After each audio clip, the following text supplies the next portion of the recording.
Hello friends, welcome to my channel. तो आज हम बात करेंगे सीडीपी से जुड़े हुए प्रश्नोत्तरों की। तो चलिए अपनी प्रश्नोत्तरी हम शुरू करते हैं।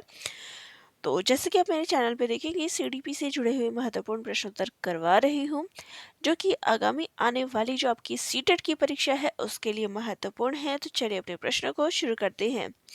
पहला प्रश्न है, अधोगामी सिद्धांत को निम्नलिखित में से किस उदाहरण में दर्शाया गया है? शिशु अपनी बाहों के इस्तेमाल से पहले दृष्टि विकसित करते हैं।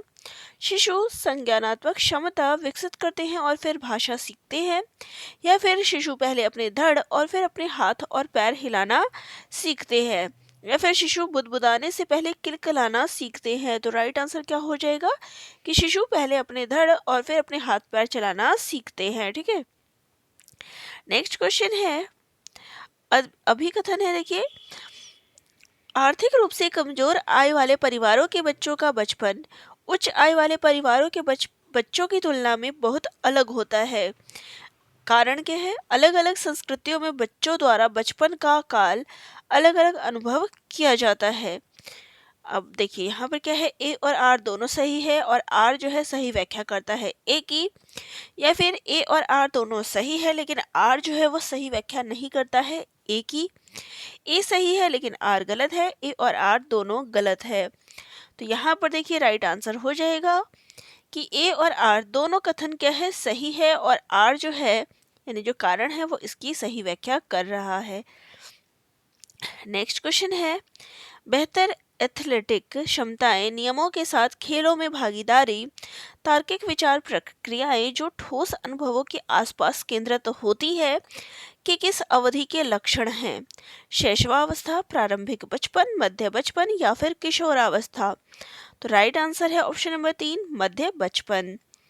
नेक्स्ट क्वेश्चन है, निम्नलिखित में से सामाजिकरण के द्वितीय कारक कौन से हैं? किताबें और पत्रिकाएं, निकट परिवार, मीडिया या फिर स्कूल? तो राइट आंसर है यहाँ पर कि किताबें और प्रतिक्रिया द्वितीय कारक में आते हैं, मीडिया आता है और स्कूल आता है। निकट परिवार जो है वो द्वितीय कारक में नहीं बल्कि प्राथमिक कारक में आता है। ठीक है, तो यहाँ पे हमारा तीसरा ऑप्शन जो है वो करेक्ट है। नेक्स्ट है, पियाजे के अनुसार आनुवांशिक रूप से क्रमादेशित जैविक परिवर्तनों का होना क्या कहलाता है? संतुलन, अनुकूलन, परिपक्वता या फिर सामाजिक प्रसारण? तो राइट आंसर है यहाँ पे ऑप्शन नंबर 3, परिपक्वता। नेक्स्ट क्वेश्चन है, जीन पियाजे द्वारा प्रस्तावित चरण और उसकी विशेषताओं के सही सुमेलित युग्म का चयन कीजिए। संवादी चालक अवस्था, मानसिक प्रहसन से जुड़ना, पूर्व संक्रियात्मक अवस्था, वस्तु स्थायित्व का विकास, या फिर मूर्त संक्रियात्मक अवस्था, संचालन क्रियाएं कर पाते हैं लेकिन अमूर्त नहीं, या फिर अमूर्त संक्रियात्मक अवस्था प्रतिवर्ती क्रियाओं को मानसिक रूप से करने में असक्षम है। तो ये यहाँ पर हमारी चरण दिए गए हैं और ये उसकी विशेषताएं हैं कि नहीं है, तो कौन सा सही सुमेलित है? तो हमें सही वाला बताना है। तो देखिए, मूर्त संक्रियात्मक अवस्था संचालन क्रिया कर पाते हैं लेकिन अमूर्त नहीं, ये वाला सही है। ठीक है, नेक्स्ट है, बच्चों का अपने आप से बात करना उनके अहम केंद्रवाद का द्योतक है, उनकी सोच को विनियमित करने में उनकी मदद करता है, या फिर उनके मनोवैज्ञानिक और भाषा विकास में बाधा डालता है, या फिर गंभीर व्यवहार संबंधी समस्याओं का पहचान करता है? तो राइट आंसर क्या है यहाँ पे कि उनकी सोच को विनियमित करने में मदद करता है। नेक्स्ट है, लेव वाइगोत्स्की के अनुसार निम्नलिखित में से कौन से सांस्कृतिक उपकरण के उदाहरण है जो हमारे कामकाज में सहायता और परिवर्तन करते हैं? मानचित्र, भाषा, कैलकुलेटर या फिर स्कीमा? तो राइट आंसर क्या हो जाएगा यहाँ पे कि मानचित्र, भाषा और कैलकुलेटर, ये तीनों जो है हमारे कामकाज में सहायता और परिवर्तन करते हैं लेकिन स्कीमा नहीं करता है। ठीक है, तो हमारे यहाँ पे तीसरा ऑप्शन करेक्ट है। नेक्स्ट है, लेव वाइगोत्स्की के अनुसार द्वारा निम्नलिखित में से किस शैक्षणिक सिद्धांत की वकालत नहीं की जाएगी? इनाम और दंड का उपयोग, सामाजिक संपर्क को बढ़ावा देना, सहकारी शिक्षा का प्रयोग, या फिर बच्चों को सांस्कृतिक साधनों का उपयोग करने के लिए प्रोत्साहन? तो राइट आंसर है इनाम और दंड का उपयोग। नेक्स्ट है, निम्नलिखित में से कौन बाल केंद्रित कक्षा को नहीं दर्शाता है?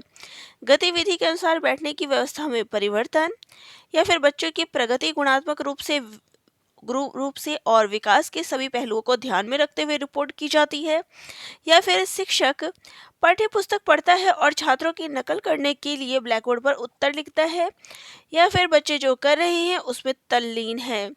तो राइट आंसर है यहाँ पे शिक्षक पाठ्य पुस्तक को पढ़ता है और छात्रों की नकल करने के लिए ब्लैकबोर्ड पर उत्तर लिखता है। ये बाल केंद्रित कक्षा को नहीं दर्शाता है। ठीक है, नेक्स्ट क्वेश्चन है, लॉरेंस कोहलबर्ग के नैतिक विकास के सिद्धांत में सामाजिक व्यवस्था बनाए रखने के चरण की विशेषता है? पारस्परिकता की समझ, अधिकार का डर और सजा से बचना, दूसरों का स्नेह और अनुमोदन प्राप्त करना, या फिर कानून को बनाए रखना समाज के प्रत्येक सदस्य का व्यक्तिगत कर्तव्य है? तो राइट आंसर क्या हो जाएगा यहाँ पे कि कानून को बनाए रखना समाज के प्रत्येक सदस्य का व्यक्तिगत कर्तव्य है। नेक्स्ट है, हावर्ड गार्डनर के अनुसार बुद्धि एक इकाई है, बुद्धि के कई अलग अलग प्रकार हैं, या फिर बौद्धिक लक्षणों को 3 आयामों संचालन, सामग्री और उत्पादों में वर्गीकृत किया जा सकता है, या फिर बुद्धि में एक सामान्य कारक और कुछ विशिष्ट कारक होते हैं? तो राइट आंसर है कि बुद्धि के कई अलग अलग प्रकार हैं। नेक्स्ट क्वेश्चन है, जेंडर तटस्थ भाषा का प्रयोग व जेंडर के एक सामाजिक संरचना होने पर चर्चा करने से जेंडर भेदभाव को बढ़ावा मिलेगा, जेंडर पक्षपात सुदृढ़ होंगे, जेंडर अनुपालन का प्रोत्साहन होगा, या फिर जेंडर रूढ़िवादिता को चुनौती मिलेगी?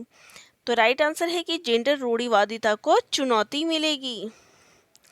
नेक्स्ट है, विविध पृष्ठभूमि के बच्चों को सीखने की सुविधा के लिए शिक्षक द्वारा डैश का पालन किया जाना चाहिए? मानकीकृत पाठ्यक्रम, पाठ्यपुस्तक केंद्रित शिक्षा शास्त्र, विभेदित निर्देशात्मक शैलियाँ, या फिर योगात्मक मूल्यांकन? तो राइट आंसर हो जाएगा यहाँ पे विभेदित निर्देशात्मक शैलियाँ। नेक्स्ट क्वेश्चन है, बच्चों के मूल्यांकन के बारे में निम्नलिखित में से कौन सा कथन सही नहीं है? मूल्यांकन का प्रयोग सीखने को सुसाध्य करने के लिए किया जाना चाहिए तथा इसमें विविध तरीकों को शामिल करना चाहिए, या फिर मूल्यांकन हमेशा शिक्षण अधिगम से अलग गतिविधि के रूप में किया जाना चाहिए, या फिर मूल्यांकन को शिक्षक को अपनी शिक्षा शास्त्रीय गतिविधियों पर मनन करने के लिए मौका देनी चाहिए, या फिर मूल्यांकन को संज्ञानात्मक, शारीरिक व मनोवैज्ञानिक क्षेत्रों पर ध्यान केंद्रित करना चाहिए? तो राइट आंसर है मूल्यांकन हमेशा शिक्षण अधिगम से अलग गतिविधि के रूप में किया जाना चाहिए। ये क्या है? सही नहीं है। ठीक है, नेक्स्ट है, शिक्षा में समावेशन का तात्पर्य है कि छात्रों को उनकी क्षमता के आधार पर चुनिंदा रूप से प्रवेश दिया जाता है, या फिर छात्र स्कूल की मांग के अनुसार समायोजन करते हैं, या फिर व्यक्तिगत विभिन्नताओं के बावजूद सभी छात्र एक ही स्कूल में पढ़ते हैं, या फिर विकलांग छात्र अलग से विशेष स्कूलों में पढ़ते हैं? तो राइट आंसर है यहाँ पे कि व्यक्तिगत विभिन्नताओं के बावजूद सभी छात्र एक ही स्कूल में पढ़ते हैं। नेक्स्ट है, निम्नलिखित में से कौन सी विकलांगता लिखित सामग्री को पढ़ने और समझने में चुनौतियों का कारण बनती है? गतिमान दिव्यांगता, श्रवण बाधिता, गुणज वैकल्य, या फिर पठन वैकल्य? तो राइट आंसर है यहाँ पे पठन वैकल्य। नेक्स्ट क्वेश्चन है, निम्नलिखित में से कौन सा सुविधाहीन और वंचित समूह के शिक्षार्थियों को शामिल करने में बाधा उत्पन्न करेगा? लचीला पाठ्यक्रम, गैर प्रासंगिक सामग्री, शिक्षार्थी केंद्रित शिक्षा शास्त्र, या फिर व्यापक मूल्यांकन? तो राइट आंसर है गैर प्रासंगिक सामग्री। नेक्स्ट क्वेश्चन है, शिक्षकों द्वारा विविध शैक्षणिक रणनीतियों के उपयोग से निम्नलिखित में से किसके समावेशन में मदद मिलती है? वाक बाधित वाले छात्र, दृष्टि बाधित वाले छात्र, प्रतिभाशाली छात्र, या फिर सृजनात्मक छात्र? तो राइट आंसर क्या हो जाएगा यहाँ पर कि चारों में मदद मिलती है। तो यहाँ पे हमारा राइट आंसर है ऑप्शन नंबर 4। नेक्स्ट क्वेश्चन है, निम्नलिखित में से कौन सा विकल्प दी गई दिव्यांगता और संबंधित छात्रों के समावेशन हेतु यथोचित संयोजन रणनीति का सही युग्म है। लेखन वैकल्य, बिना रेखाओं वाली कार्यपुस्तिका पर लेखन अनिवार्य करना, या फिर पठन वैकल्य, बड़े और छोटे अक्षरों के मिश्रित करके लेख पढ़ने को देना, या फिर गतिमान दिव्यांगता, भूतल पर कक्षाओं का प्रावधान, या फिर दृश्य बाधित संचार के लिए सांकेतिक भाषा का उपयोग करना। तो राइट आंसर हो जाएगा यहाँ पे ऑप्शन नंबर 3, गतिमान दिव्यांगता, भूतल पर कक्षाओं का प्रावधान।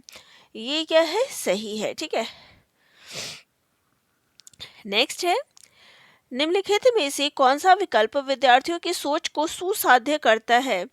वेधन और अभ्यास, बिना समझे कॉपी करना, साथियों के साथ चर्चा करना, या फिर निष्क्रिय रूप से सुनना। तो राइट आंसर क्या हो जाएगा कि साथियों के साथ चर्चा करना। ये क्या है, विद्यार्थियों की सोच को सुसाध्य करता है। नेक्स्ट है, ऐसी स्थितियां डैश महत्वपूर्ण है जहां छात्र लंबे समय तक डैश होते हैं।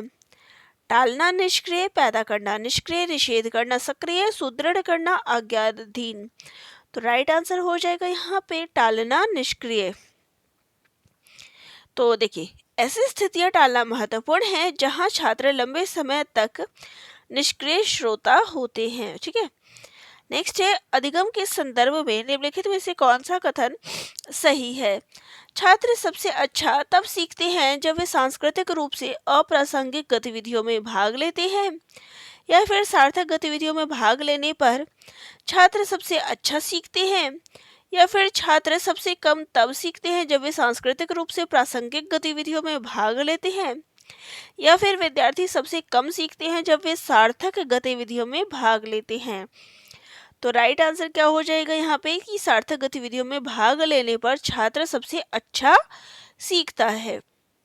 नेक्स्ट है, निर्देश तैयार करते समय एक शिक्षक को यह सुनिश्चित करना चाहिए कि उसके निर्देश छात्रों को भ्रमित और हतोत्साहित ना करे, पाठ की सुविधा ना दे, अधिगम को मध्यस्थ ना करे, या फिर सीखने के हस्तांतरण में मदद ना हो। तो राइट आंसर हो जाएगा कि छात्रों को भ्रमित और हतोत्साहित ना करे। ठीक है, नेक्स्ट है, अधिगम के सामाजिक रचनात्मक दृष्टिकोण को समर्थन देने वाले शिक्षाविदों द्वारा निम्नलिखित में से किसे बढ़ावा नहीं दिया जाता है? व्यवहार का अनुकूलन करना, खोजी अधिगम, पाठ प्रदान करना, सांस्कृतिक साधनों का प्रयोग करना। तो राइट आंसर है व्यवहार का अनुकूलन करना। नेक्स्ट है, छात्रों के समस्या समाधान कौशल को बढ़ाने के लिए निम्नलिखित में से कौन सी एक अच्छी रणनीति है? ऐसी परिस्थितियां बनाएं जिसमें ज्ञान के अनुप्रयोग की मांग हो, रटने व याद करने के लिए तथ्यों की एक सूची हो, छात्रों को बोर्ड पर लिखी जानकारी की नकल करने का निर्देश हो, या फिर परीक्षा में अच्छे अंक प्राप्त करने के लिए विषय वस्तु पढ़ाएं। तो देखिए, इसमें सबसे अच्छी जो रणनीति है वो ये है कि ऐसी परिस्थितियां बनाएं जिसमें ज्ञान के अनुप्रयोग की मांग हो। नेक्स्ट है, एक शिक्षक को बच्चों के बीच भ्रांतियों से किस तरह निपटना चाहिए? उनकी भ्रांतियों की पहचान करें लेकिन उन पर ध्यान नहीं देना चाहिए। नेक्स्ट है, उनकी भ्रांतियों के प्रत्युत्तर हेतु अवसर प्रदान करने चाहिए। नेक्स्ट है, भ्रांतियों को व्यक्त करने के लिए बच्चों को दंडित करना चाहिए, या फिर उन्हें सीधे एक उपचारात्मक शिक्षक के पास भेजना चाहिए। तो राइट आंसर है कि उनकी भ्रांतियों के प्रत्युत्तर हेतु अवसर प्रदान करने चाहिए। ठीक है, नेक्स्ट है, अधिगम की प्रक्रिया में शर्मिंदगी डैश है, आवश्यक, हानिकारक का कोई संबंध नहीं, या फिर महत्वपूर्ण। तो क्या है, ये हानिकारक है। ठीक है, नेक्स्ट है, राष्ट्रीय शिक्षा नीति 2020 प्रस्तावित बदलाव है।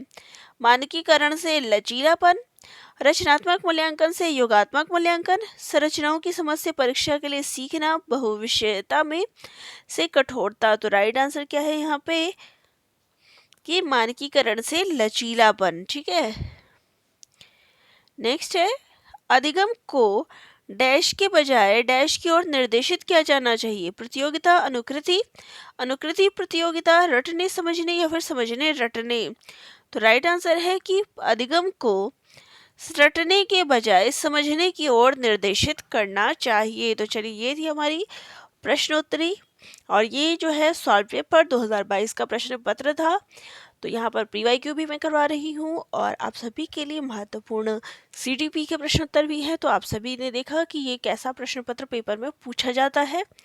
तो वीडियो अच्छी लगी हो तो चैनल को लाइक शेयर सब्सक्राइब कर लीजिएगा।